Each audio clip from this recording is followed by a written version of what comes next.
안녕하세요, 여러분. 굿모닝 행정학 진행하는 여러분의 영디 최영입니다.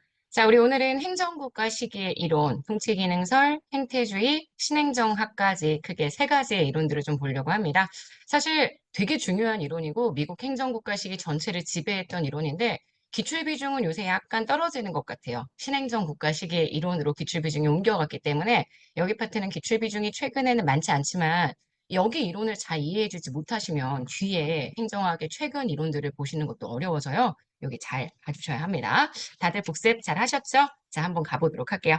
제가 통치기능론에 대한 이야기를 간단하게는 했는데 이 통치기능론은 사실 문제가 그렇게 많이 출제가 되는 이론은 아닙니다. 아시겠지만 요거는 행정국가가 되면서 우리가 이야기하는 1930년대에 경제 대공황이 발생을 하면서 정부의 적극적인 개입이 발생했다. 뭐 요 정도의 의미로 생각해 주시면 되고 정치행정의 새 1원론에 대한 내용으로 새 1원론이 아니죠. 죄송해요. 정치행정의 1원론에 대한 내용으로 내용이 전개가 됐다고 보시면 됩니다. 그래서 제가 14번, 15번 선지를 여기서 골랐어요. 여기요.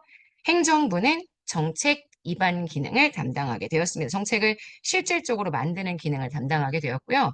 그래서 입법부에 대해서 지도력을 발휘하게 되었죠. 그래서 행정국가입니다. 입법부보다 행정부의 권한이 큰 행정국가.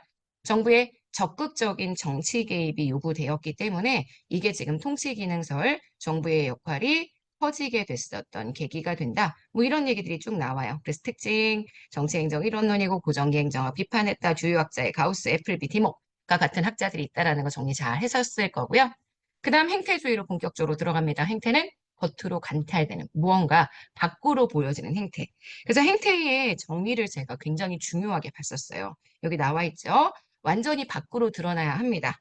우리가 얘기하는 행태는 겉으로 드러나는 행동과 태도입니다. 그래서 관찰할 수 있는 대상이 우리가 이야기하는 행태주의죠.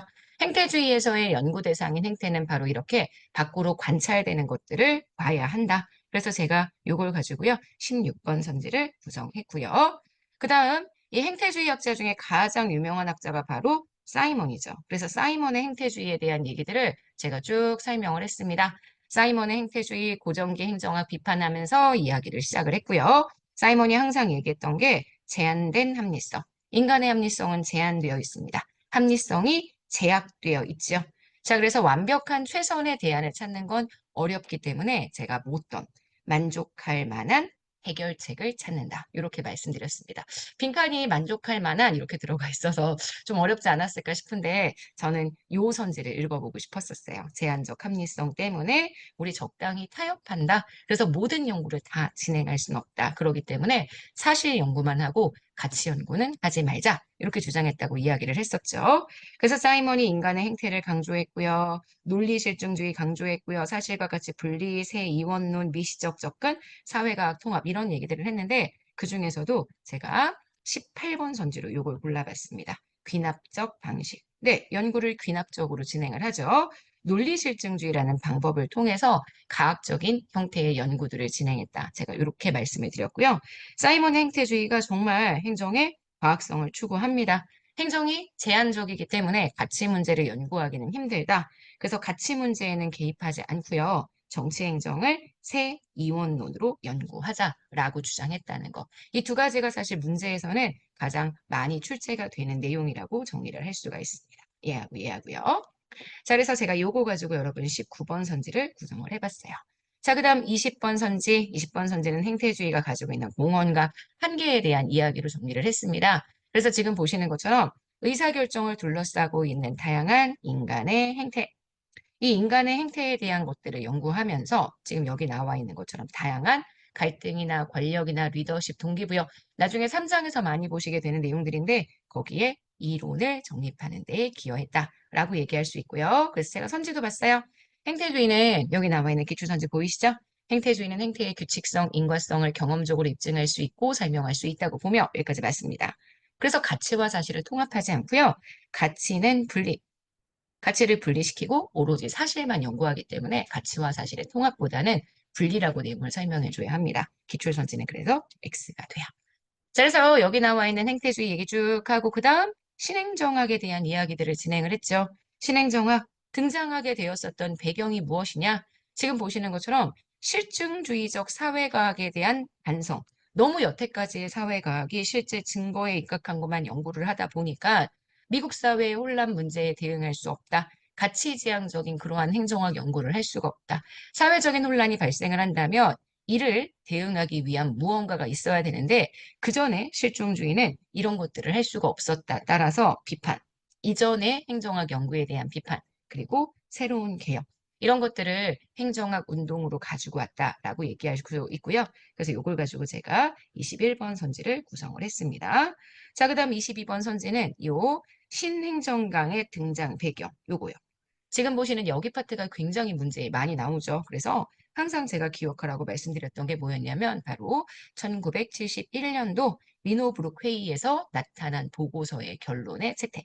미노브룩 회의는 68년도에 이루어진 회의입니다. 미국의 시라큐스 대학에서 열린 미노브룩의 회의입니다. 그래서 이 미노브룩 회의에서 왈도, 프레드릭슨, 그다음 마리니 같은 학자들이 등장을 했고 그 학자들이 기존의 행정학의 한계를 지적하면서 등장을 했고요. 마리니가 나중에 여기에 있었던 논문집을 발표하죠. 논문들의 발표를 하면서 신행정학이란 표현을 썼습니다.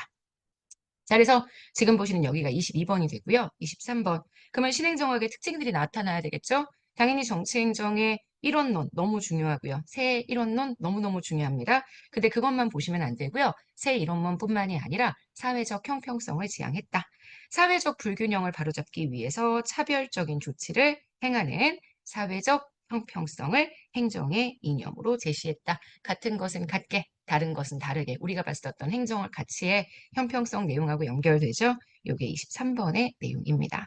그래서 그 다음 페이지 넘어가면은요. 여기 이게 다양한 연구의 내용들이 쭉 나와 있습니다. 지금 보시는 것처럼 조직 내에 외에 조직 내외에 참여에 대한 연구하고 정책 연구 지향하고 고객 중심의 행정, 일선 공무원의 질량 중심 뭐 이런 특징들이 쭉 나와 있는 것들을 확인하실 수 있을 거예요. 자, 그래서 이 신행정학에 대한 특징들을 제가 계속 설명을 했고요. 이 신행정학 안에 들어가 있는 관련 연구들이 후기행태주의, 현상학, 비판행정, 담론이론, 포스트 모더니티. 그래서 그 중에서 후기행태주의, 행태주의의 후반부 이게 아니라 포스트 행태주의이기 때문에 탈행태주의 정도의 의미로 이해를 해주셔야 되죠. 가치, 실천성. 행태주의를 비판하면서 행정학 연구가 가치와 실천성에 관심을 가져야 한다. 그래서 릴리번스, 사회적인 문제에 적합할 수 있는 그런 연구들을 진행해야 한다. 적실성을 높이는 연구들을 진행했다. 이런 얘기를 했고요. 그리고 후기 행태주의뿐만 아니라요. 현상학에 대한 이야기도 하죠. 이 현상학이 논리실증주의와 현재 구분되는 행정학의 지금 신행정학의 방법론이라고 얘기를 해줄 수가 있습니다. 현상학은 행정학을 연구를 할 때 바로 여기 선지 가지고 골라봤어요. 행정학을 연구할 때 행태주의는 너무 밖으로 보여지는 그러한 행태만을 포착하려고 하는데 그 행태로는 절대 포착하지 못하는 게 바로 내면적인 의미입니다. 이걸 이해하는 연구. 이게 우리가 얘기하는 현상학적 연구라고 이야기를 해줄 수가 있고요.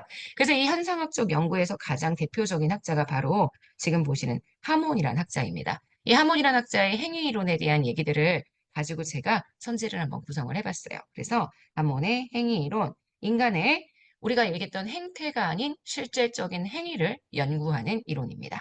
그래서 행위 이론을 뭐라고 설명했냐면 행정에서 의사결정이라는 행위에 숨겨진 의미를 탐색하고 이해하는 것이 중요하다. 그러니까 이게 당연히 논리실증주의랑 현재 대비되는 표현이 된다. 이렇게 정리를 해줄 수가 있겠죠.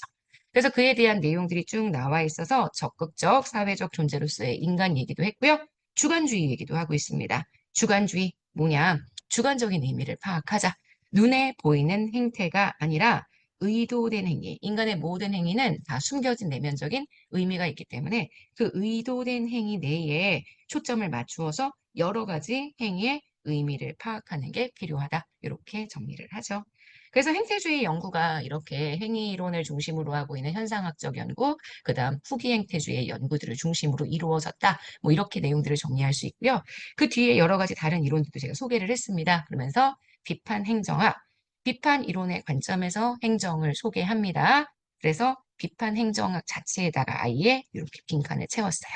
그래서 비판 행정학 관점에서 행정을 설명하고 비판하기 때문에 소외, 이런 것들에 대한 분석, 그 다음 가치를 어떻게 구현할 것이냐 이런 얘기들이 나오죠. 그래서 28번 봤고요. 그 다음 이 비판 행정학의 대표적인 이론이 폭스와 밀로의 담론 이론, 그다음 툴민의 논변적 접근입니다.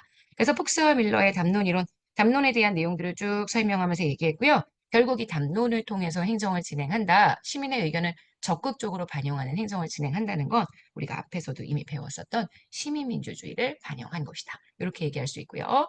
툴민의 논변적 접근. 담론을 하려면 서로 간에 논의를 하려면 자기 주장이 정당하다는 걸 입증하는 근거가 필요하죠. 그래서 자신의 주장의 정당성을 입증하고자 하는 접근 방법. 이게 툴민의 논변적 접근이어서 제가 이걸 30번으로 한번 골라봤습니다.